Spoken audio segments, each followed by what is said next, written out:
Hey everybody, this is the second video in a several-part series of garden videos that I've started. See if it takes off. I've had several people comment to me about the gardens, and I figured, well, hey, why don't I show you guys around, show you what I grow, and let everyone see what kind of the little southern garden was all about.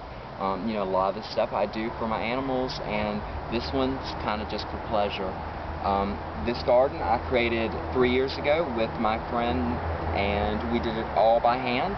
It was very labor intensive, but we got it done. We really had a lot of fun while we were doing it.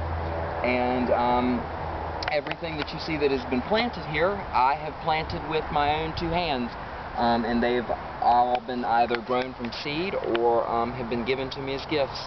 So everything here is pretty daggum green. So I wanted to show everybody around, this is what I call the large garden. It takes up the majority of my backyard. It's in the shape of a horseshoe to bring in luck to the home and the yard and everything like that. And I guess we'll start showing everybody around. But first off, I want to see if we can't get a shot of that Carolina blue sky right there. That's the whole reason I get out here. Oh yeah. Just to be able to sit out here and work with the earth and look up at that all day long. It makes it all worthwhile to me. That Carolina blue sky, baby. It's beautiful. So let's get started.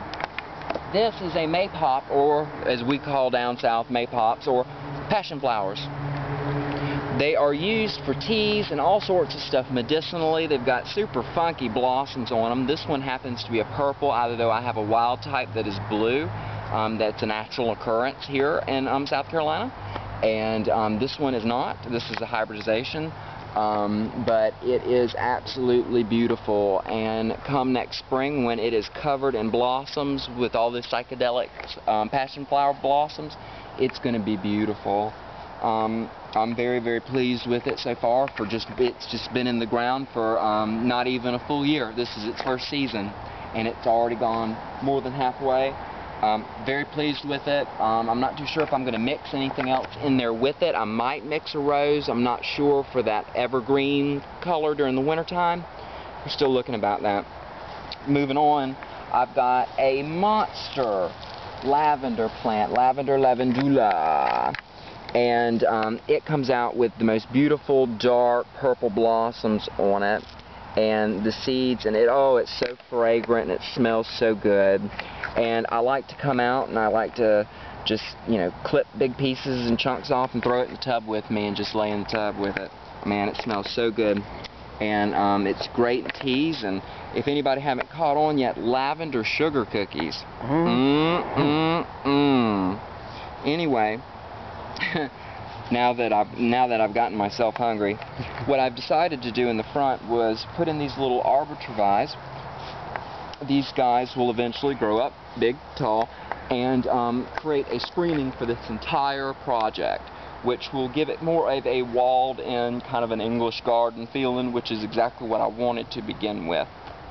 And then on each end, I have put the burning bushes, which you can see is already starting to get some of its color for fall, but it will turn an absolute fire engine red on both ends of the front of the garden come fall.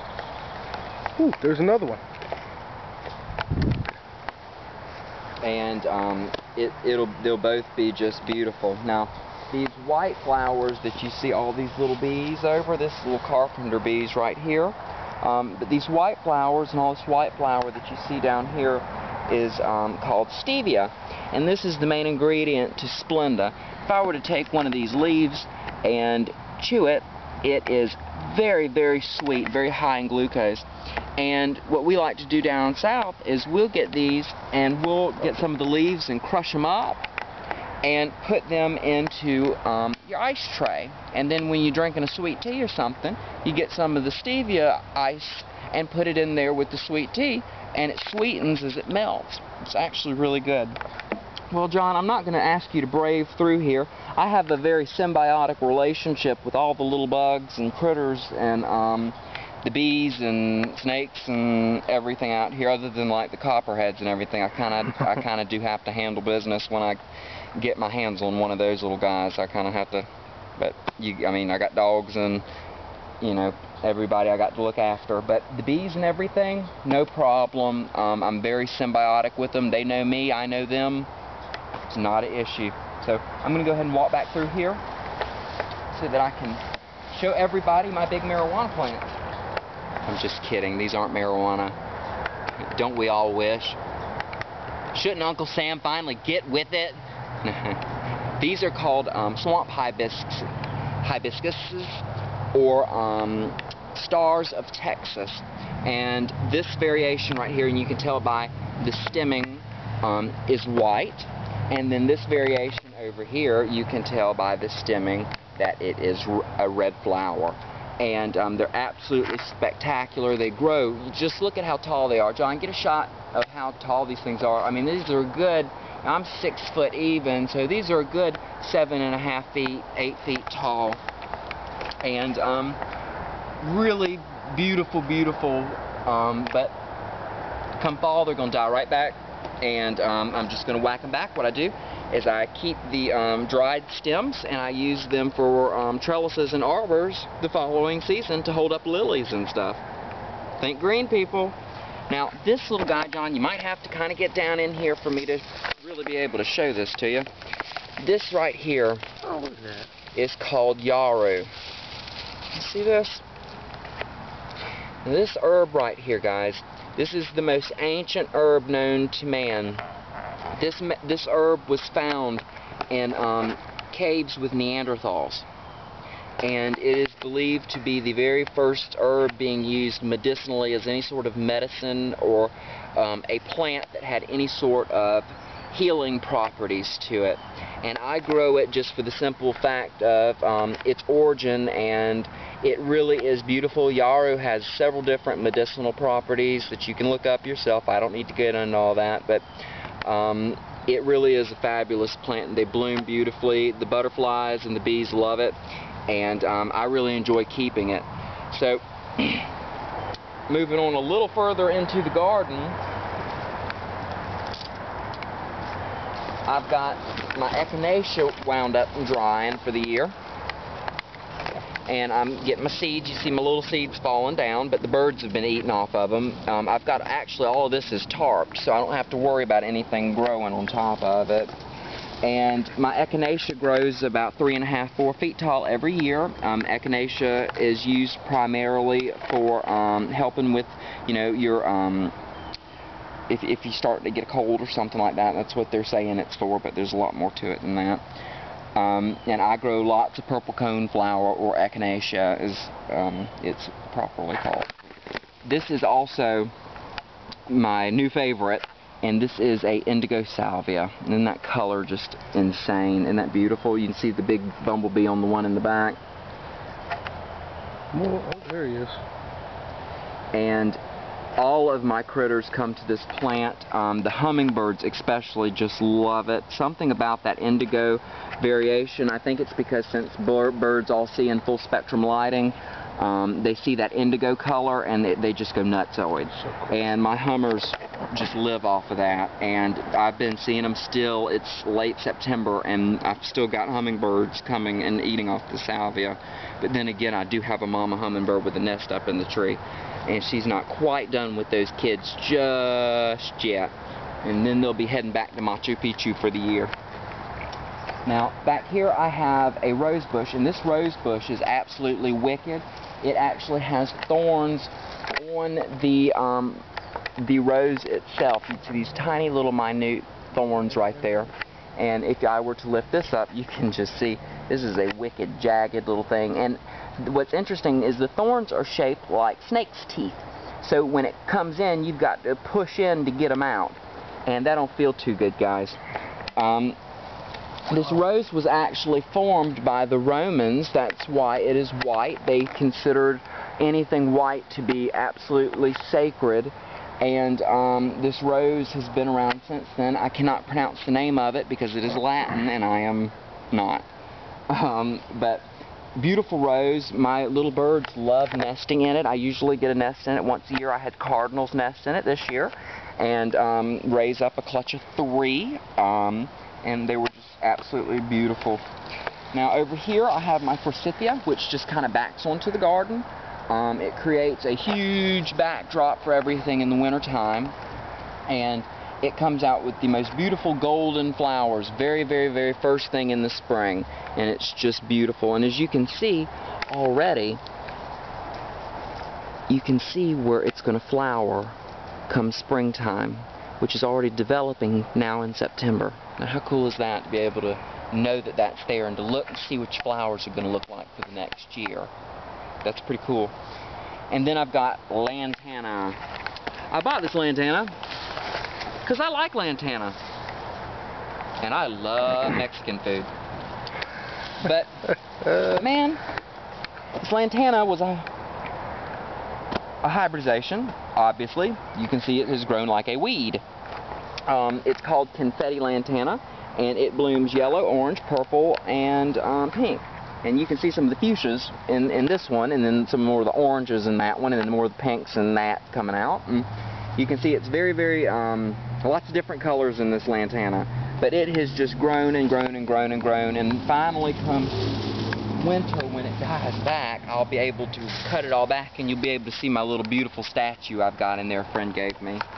He's hidden, but it's a little boy, and he's got his arm kind of swayed back, and I have him facing direct east so that every morning he sees the sun rise, and he greets the sun, and so does the garden. Now right here I have, underneath the lantana, I have a mullein growing, and these were and are still very much very sacred herbs grown by the Native American tribes. And this guy started growing right out in front of the house, and I knew what it was, being a gardener, and I went and I dug him up promptly and put him out in the garden, because I just can't have a something sacred like that growing out by a road. I just can't have that.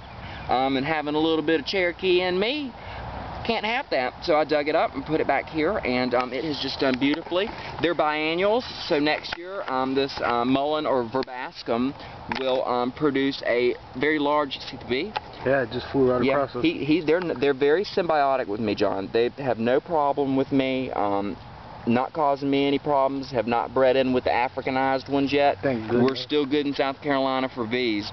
Yes, sir. But this will produce a big stalk next year, and it'll be this huge yellow blossom on it, which I'm looking forward to. That should be really cool. I'll have to make sure and get some video of that next year. And then this was out of a little 2-inch pot, and it is a pineapple sage plant, and it just reeks of pineapple. If you take a leaf off or if you chew on it or anything, it is very, very pineapple. And as you can see, it is a late bloomer. In the fall, it comes out with these big red blossoms, and it really finishes everything up beautifully at the very end of spring. It's kind of my sign that the end of spring is here, and I'm going to have to start being reclusive and going back into the house again. Now, where we're fixing to go is my secret little part of my garden. It's where I keep my favorites. So you got to be kind of hush-hush and not tell everybody, all right? So it's hidden behind the forsythia. So you got to come under the forsythia to see. Watch your step. You can see I am absolutely freaking obsessed with daylilies. I have had some of these daylilies, not to incriminate myself, but I have had some of these daylilies for over 15 years. Some of the rhizomes on these lilies, like my Peggy Jeffcoats and some of the other ones that I'm not going to name off because I don't want people in my yard trying to steal my daylilies, but some of these rhizomes are worth over $100 a frond. So for just one little frond of lily, it's worth over $100. I am on a list of one that is a very, very specific hybrid, and there's only a very short list of people that own them. And I have been using it to cross-pollinate with some of my other lilies to create my own lily line. So eventually I'm hoping that one day somebody will be able to open up a book of daylilies and see that I created a whole line of daylilies.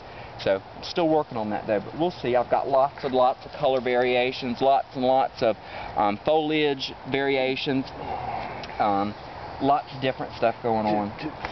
So anyway, guys, to finish this off, I've got an Indian Vitex which you can look up. It has beautiful blossoms on it, and then the birds come and eat the seeds once it's dried. There's a little bit of blossom left on it for the year.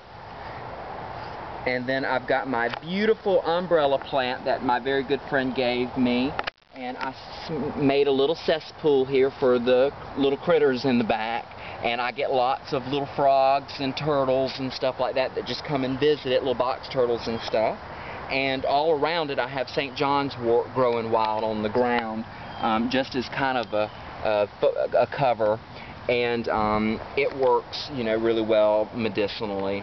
Also, real quick, John, we're almost done.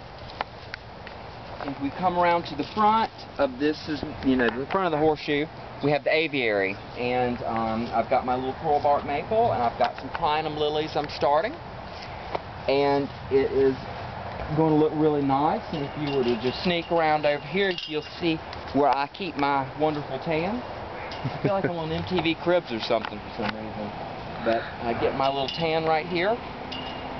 And on this side, I've got just some of the more typical stuff. I've got some rosemary, your standard red salvia. I have a beautiful bergamacea, angel's trumpet, and then I have like a plethora of bee balm with some rue mixed in it. Woo! Landed in my face.